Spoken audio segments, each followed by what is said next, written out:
चलिए भी स्टार्ट करते हैं। तो सबसे पहले हम कि जो आप प्रोग्राम्स लिखते हैं वो एग्जीक्यूट कैसे होते हैं उसके मॉडल को समझेंगे थोड़ा थोड़ा। तो सबसे पहले मान लीजिए आपके पास एक प्रॉब्लम आई। प्रॉब्लम कुछ भी हो सकती है। मान लीजिए किसी ने आपको बोल दिया कि ऐड 2 नंबर्स।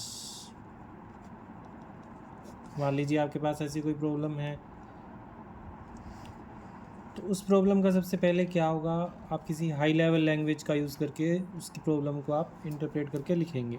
जैसे आपने मान लीजिए C++ या जावा या पाइथन, कोई भी एक हाई लेवल लैंग्वेज आपने ली, उसका यूज़ करके उसका कोड लिखा। अब हमें हाई लेवल लैंग्वेज क्यों यूज़ करते हैं? क्योंकि आपको पता है कि कंप्यूटर को सिर्फ बाइनरी समझ आती है, और बाइनरी में कोड करना that is a very tedious, मतलब ऑलमोस्ट इम्पॉसिबल टास्क। ठीक है।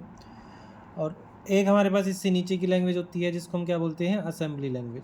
असेंबली लैंग्वेज में भी क्या होता है कि काफ़ी ज़्यादा कॉम्प्लेक्स रहता है। अगर आपको बड़ी प्रॉब्लम्स करनी है, मान लीजिए यही एडिशन ऑफ 2 नंबर्स भी है, उसके लिए भी आप क्या करेंगे, पहले एक रजिस्टर लेंगे, उसमें वैल्यू स्टोर कराएंगे, फिर दूसरा रजिस्टर लोड करेंगे, फिर तीसरा रजिस्टर लेंगे जिसमें उनका जो ALU से सम करके आएगा उसको स्टोर कराओगे, फिर उसको राइट बैक करोगे मेमोरी में। तो it is going to take hell a lot of time. तो उन सब से बचने के लिए हम क्या करते हैं, हाई लेवल लैंग्वेजेस पे शिफ्ट हो गए। ठीक है।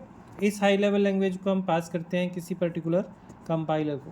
वो कंपाइलर डिपेंड करेगा कि आपने यहाँ पे कौन सी वाली लैंग्वेज चूज़ की है। हमारे पास डिफरेंट कंपाइलर्स एग्जिस्ट करते हैं। CPP के लिए अलग है, जावा के लिए अलग है, पाइथन के लिए अलग है। ठीक है। पाइथन के लिए इंटरप्रेटर हमारे पास होता है। ठीक। तो ये क्या कैसे काम करता है इसको हम बाद में देखेंगे, अभी आपके स्कोप में इतना नहीं है। फिर आप बात कर लेते हैं कंपाइलर के बाद जब आपका ये सारा कोड आ जाता है, तो उसको कंपाइल के बाद आप उसको मशीन कोड में कन्वर्ट कर देते हैं, और फिर उसके बाद अल्टीमेटली आप उसको क्या करते हैं, रन करते हैं। ये जो मशीन कोड है आपका 0-1 की फॉर्म में होता है, और अल्टीमेटली आप इसको बाइनरीज बोलते हैं। ठीक। तो उसके बाद आपका ये एग्जीक्यूट हो जाता है। एग्जीक्यूट कहाँ होगा, CPU पे। CPU मतलब CPU एग्जीक्यूट करता है कहाँ पे, आपके हार्डवेयर पे। हार्डवेयर में क्या करेगा आपको पता ही है, अर्थमेटिकल लॉजिकल यूनिट रहता है आपका, CPU का पार्ट है जो आपका, और आपकी सिस्टम बसेस रहती हैं, आपकी जो मेमोरी है वो रहती है, चाहे आपकी रैम है या कैशे है, और या हार्ड डिस्क है। मतलब जो भी आपकी मेमोरी जहाँ से जो भी उठ के आना है वो आपके मतलब आपके दिमाग में ये सब क्लैरिटी रहनी चाहिए। क्योंकि जो ये आपकी प्रॉब्लम थी स्टार्टिंग में, आप मान लीजिए किसी डिस्क में आप कहीं पे लिख रहे हो ये प्रॉब्लम, मान लीजिए आपने अपने सिस्टम में देखा कि मेरे पास C ड्राइव है, मैंने उसमें कोई एक फ़ोल्डर बनाया प्रॉब्लम्स के नाम से, और उसमें मैंने इसको लिखना शुरू कर दिया। तो अभी ये कहाँ स्टोर हुई होगी, जो C ड्राइव है वो किसका पार्ट है, आपकी हार्ड डिस्क का। ठीक है। और जो आपका CPU होता है वो डायरेक्टली हार्ड डिस्क से कनेक्ट नहीं होता।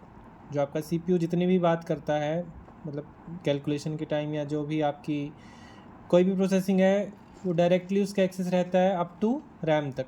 ठीक है। सबसे क्लोज CPU की कौन सी मेमोरी रहेगी, रजिस्टर, उसके बाद कैशे मेमोरी, उसके बाद आपकी रैम। ये 3 मेमोरियाँ CPU को डायरेक्टली एक्सेसिबल हैं, जिसका वो एग्जीक्यूशन के टाइम यूज़ कर सकता है। अगर आपका कोई भी प्रोग्राम हार्ड डिस्क में पड़ा है तो उसको पहले उठ के कहाँ लाना पड़ता है, आपको रैम में लाना पड़ता है। ठीक है। तो ये जो आपका कंपाइलर रहेगा ये कहाँ होना चाहिए, इसका मतलब रैम में। तो अगर आपका कंपाइलर जो रन होगा वो कहाँ रन होगा, रैम में। कभी भी आप इसको हार्ड डिस्क में रन नहीं कर पाओगे। ठीक बात है।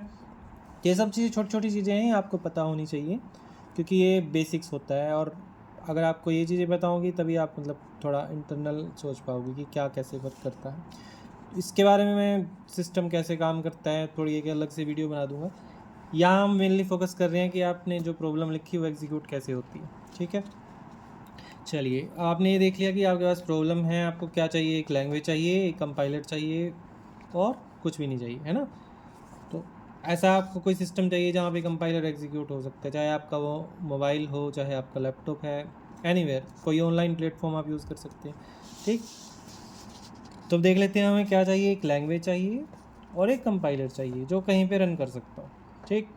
चाहे आप इसको क्लाउड पे रन करिए, कहीं पे रन करिए, आपके पास एक प्लेटफॉर्म होना चाहिए जहाँ वो कंपाइलर रन हो सकता है, चाहे वो आपका लिनक्स है या विंडोज़ है। आप ये देख लेते हैं कि हमारा, जैसे मान लीजिए मैंने एक फ़ाइल बनाई है और मैंने जो लैंग्वेज सिलेक्शन किया है वो C++ का सिलेक्शन किया है। तो अल्टीमेटली क्या क्या चेंजेस आते हैं फाइल में। तो आप क्या करेंगे, कोई एक फ़ाइल एडिटर खोलेंगे, ठीक है, या आपने नोटपैड खोल लिया या आपने कोई कहीं पे भी लिख लिया एनीवेयर, और उस फाइल को सेव कर देंगे .cpp एक्सटेंशन से, ठीक है। उसके बाद आप क्या करेंगे, उसको कंपाइल करेंगे यूजिंग ए अवेलेबल कंपाइलर। कंपाइलर अगर आपकी C++ है तो आपके पास G++ कंपाइलर होगा, GCC होगा, ठीक बात है, या C लैंग भी हो सकता है, Xcode ले रहे हैं अगर आप, तो डिपेंड करेगा कि आप कौन सा प्लेटफॉर्म यूज़ कर रहे हैं। आप विंडोज़ ऑपरेटिंग सिस्टम यूज़ कर रहे हैं, मैक यूज़ कर रहे हैं, लिनक्स यूज़ कर रहे हैं, दैट विल डिसाइड कि आप कौन सा कंपाइलर यूज़ करने वाले हैं। बट आपकी लैंग्वेज में कोई चेंज नहीं होने वाला। CPP है तो CPP में कोड चाहे आप विंडोज़ पे लिखिए, लिनक्स पे लिखिए या मैक पे लिखिए, वो आपका सेम होने वाला है, क्योंकि आपकी जो लैंग्वेजेस हैं that are compiler dependent, not on platform dependent, ठीक बात है। कुछ चीज़ों में प्लेटफॉर्म डिपेंडेंट रहती है, वो उसकी बात हम आगे करेंगे, बट अभी के लिए आप ऐसा सोच सकते हैं कि मुझे सिर्फ इतना करना है कि मुझे अपना कंपाइलर चलाना है, ठीक बात है। चलो भी, तो होता क्या है आपका, जब आप CPP की एक फ़ाइल लोगे, आप उसको कंपाइल करोगे तो किस में बदल जाती है, आपके कंपाइलर का क्या काम रहेगा, उसको ऑब्जेक्ट कोड में कन्वर्ट कर देना, ठीक है। अगर आपका लिनक्स से .o बदल जाएगा, अगर आपका विंडोज़ है तो .obj में बदल जाएगा, ठीक बात है। कंपाइलर के बाद एक प्रोसेस हमारे पास एक और आता है लिंकिंग का। कौन सा प्रोसेस, लिंकिंग। लिंकिंग क्या करता है, आपका जो भी आपकी लाइब्रेरीज़ हैं या जो भी आपने यूज़ किए हैं उन सबको लिंक करता है आपके पर्टिकुलर प्रोग्राम के साथ, क्योंकि जब आपने .cpp फाइल लिखी थी उसके साथ आपने कुछ भी अटैच नहीं किया था। अभी हम सिंपल सैम्पल प्रोग्राम देखेंगे, उसमें देखेंगे कि मैं क्या कहना चाह रहा हूँ, ठीक। तो फिलहाल अब आप इतना समझिए कि लिंकिंग का काम है कि जो भी आपके अनरिजॉल्व सिंबल्स हैं या जो भी आपकी लाइब्रेरीज आपने यूज़ किया उनको लिंक करना आपके ऑब्जेक्ट कोड के साथ। और फिर आपका अगर विंडो है तो आपका .exe बन जाता है, अगर आपने जो प्लेटफॉर्म यूज़ किया होगा लिनक्स तो आपका क्या बन जाएगा, a.out, ठीक बात है। तो आप आई वुड रिकमेंड कि आप किसी ऑनलाइन IDE से शुरुआत करें फ़िलहाल के लिए, क्योंकि सिस्टम सबके पास अलग अलग है तो कई बार कन्फिगरेशन इशू आ जाता है जब आप ई कंपाइलर को सेटअप करते हैं।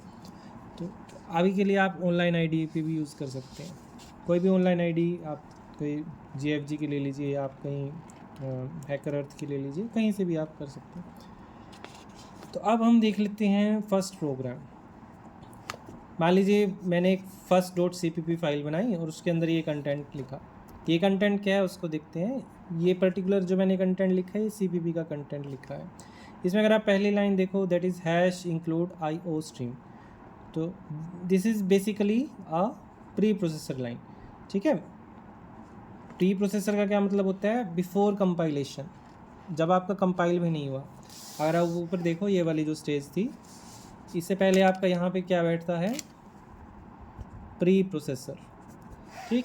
तो प्री प्रोसेसर कैसे पहचानेगा, भाई मेरा काम आ गया, तो अब आप लिखोगे #include, जहाँ पे भी आपका ये #include लिखा आएगा या #define लिखा आएगा, #if define लिखा आएगा, वो सब उसको पता लग जाएगा कि ये मेरा काम आ गया है। उसका सिंपल सा क्या काम होता है, वो क्या करता है, #include कर देता है IO stream नाम की एक फ़ाइल होती है जिसमें आपके इनपुट आउटपुट सिस्टम से रिलेटेड आपके जो बने बनाए फंक्शंस हैं वो रहते हैं। वो क्या है क्या नहीं है उसकी ज़्यादा डिटेल में जाने की ज़रूरत नहीं है, बस इतना याद रखिए कि आपके जितने भी आप सिस्टम कॉल्स यूज़ करने वाले हैं उससे रिलेटेड जो फंक्शंस हैं उसकी डिक्लेरेशंस इसमें रहेंगी, ताकि आप प्रोग्राम में अगर उसको यूज़ करो तो कंपाइलर को पता रहे कि आपने कहाँ से यूज़ किया है, ठीक है। तो आपका जो एंट्री पॉइंट रहता है कंट्रोल का वो हमेशा क्या रहेगा, मेन, मतलब CPU को पता लगेगा कि भाई मुझे करना क्या है, तो मेन में वो स्टार्ट करता है। मेन के अंदर आप जो भी लिखेंगे वो आपका उसको पढ़ना शुरू करता है, उसके बेस पे आपको एग्जीक्यूट करना शुरू करता है जब उसके पास ऑब्जेक्ट कोड बन जाता है। तो main.o करके आपके पास एक ऑब्जेक्ट क्लास बनती है जब आप उसको कंपाइल करते हैं, ठीक बात है। चलिए देख लीजिए यहाँ पे दूसरी चीज़ मैंने क्या लिखी है, std_cout। अब ये क्या चीज़ है, ये cout क्या है, जैसे C में printf यूज़ होता है ना, ऐसे ही C++ में cout यूज़ होता है किसके लिए, आउटपुट को डिस्प्ले कराने के लिए। std मतलब स्टैंडर्ड, ये कहाँ से उठ के आया होगा, इस वाली IO stream में। ये कहाँ डिफाइंड है हमारा, IO stream में। अगर आपने ये ना लिखा होता तो ये इसको बताता कि नॉट फाउंड, ठीक बात है। तो ये क्या काम करता है, जो आपने यहाँ पे ऑब्जेक्ट पास किया होगा उसको क्या करता है, डिस्प्ले करता है, ठीक। अब इसकी जो डिक्लेरेशन है वो कहाँ लिखी है, IO stream में।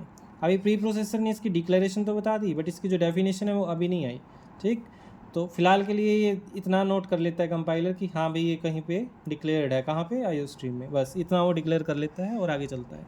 ये रिटर्न 0, तो इतना काम करने पे अभी देखो ये कंपाइलर का काम ख़त्म हो गया। कंपाइलर ने इस सारे को बना के हमें क्या दे दिया होगा, first.o नाम की फ़ाइल हमें दे दी होगी। फिर उसके बाद क्या होता है, आपके यहाँ पे एक लिंकर होता है, लिंकर नाम का एक सॉफ्टवेयर होता है, वो आपका ऑलरेडी डाउनलोडेड होता है। जब आप कंपाइलर डाउनलोड करोगे उसके साथ आएगा वो टूल चेन किट में, मतलब वो इंक्लूडेड रहता है आपका लिंकर। जैसे आप MinJu आपने देखा होगा, या आपका GCC G++ में भी रहता है वो। तो ये सब क्या है, आपके लिंकर हैं, ठीक। तो लिंकर क्या करेगा, ये वाली जो आपकी फ़ाइल होगी first.o ऑब्जेक्ट कोड जो आपका बना है, इसके साथ किसको अटैच कर देगा, लाइब्रेरीज़ को, जो भी लाइब्रेरी आपने यूज़ की होगी, ठीक है। जैसे मान लीजिए ये जो सी आउट है, सी आउट से रिलेटेड जो भी डेफिनेशंस जिस भी लाइब्रेरी में लिखी होंगी उसको वो यहाँ पे इंक्लूड करके इसके साथ अटैच करके दे देता है, और फिर आपका वो फाइनल एग्जीक्यूटेबल कोड बन जाता है, ठीक है। मान लीजिए आपका first.obj ऑब्जेक्ट कोड था और उससे आपका ये एग्जीक्यूटेबल कोड बन जाता है। यही एग्जीक्यूटेबल कोड को आप बाइनरीज बोलते हैं, इसी को आप क्या बोलते हैं, आपका जो फाइनल रनेबल प्रोग्राम है वो बन गया है, ठीक बात है। इसमें जो भी बना होगा आपका बाइनरीज की फॉर्म में बना होगा, ठीक है। इसमें आपको ये सब नहीं लिखा दिखेगा, मेन लिखा हुआ या ऐसा कुछ लिखा नहीं दिखेगा, ये सब आपका क्या होगा 0-1 की फॉर्म में। अगर आप कभी इसको खोल भी पाएँ तो आपको दिखेगा कि 0-1 की कोई सीरीज़ है, उसको आप पहचान नहीं पाओगे, ठीक है। तो अब थोड़ा सा ब्रॉड में देख लेते हैं कि क्या क्या हुआ। तो सबसे पहले आपके पास first.cpp था, तो आपने प्री प्रोसेसिंग की, क्या किया, प्री प्रोसेसिंग। तो आपके पास first.i बन गई होगी। प्री प्रोसेसिंग से क्या हुआ, जो हैश इंक्लूड आईओ स्ट्रीम लिखी थी ना, आईओ स्ट्रीम फाइल का पूरा कोड आपके जो आपने first.cpp लिखा उस कोड के साथ अटैच हो गया। अभी कंपाइल कुछ नहीं हुआ, सारा का सारा कोड उठ के वहाँ आ गया, नहीं तो आपको खुद से लिखना पड़ता। तो इसलिए हमने कुछ फाइल जिससे बना दी हैं जो हमारी ज़्यादा यूज़ होती हैं, तो ताकि हम उनको डायरेक्टली इंक्लूड कर सकें। इसके बाद नेक्स्ट स्टेप क्या होता है आपका, कंपाइलेशन, ठीक।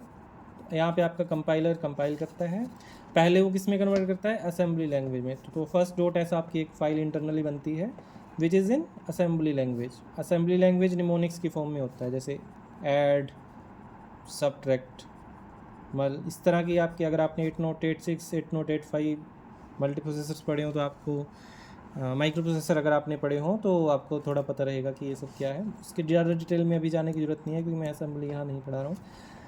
फिर असेंबली के बाद आपका क्या बन जाता है, ऑब्जेक्ट कोड, ठीक है। ऑब्जेक्ट कोड के बाद क्या बताया था मैंने कि लिंकर आएगा। लिंकर आपका क्या, सब लाइब्रेरीज़ को या जो आपके अनरिजोल्व सिंबल है, जैसे आपने क्या यूज़ किया था, stdcout यूज़ किया था। कंपाइलर को नहीं पता ही कि ये क्या चीज़ है, बट उसने एरर जनरेट नहीं किया क्योंकि आपने ऊपर लिखा था hash define IO stream. IO stream में कहाँ क्या था, ये आपका सी आउट कहीं ना कहीं डिक्लेयर्ड था, तो इसलिए उसने वेट किया इसके रिजोल्व होने का। रिजोल्व कब होगा, ये लिंकर लेवल पे जाके। अगर आपके लिंकर से छेड़छाड़ हुई है तो आपका एग्जीक्यूशन फेल हो जाता है। कई बार आपने देखा भी होगा, MinGW नाम का कुछ एरर आता है अगर आपने विंडोज़ में रन किया हो। तो पहली कहानी यहीं तक थी कि हमारा प्रोग्राम कहाँ से शुरू होता है, कैसे रन होता है, ठीक है। अगले लेक्चर में हम इससे आगे बढ़ेंगे। Thank you.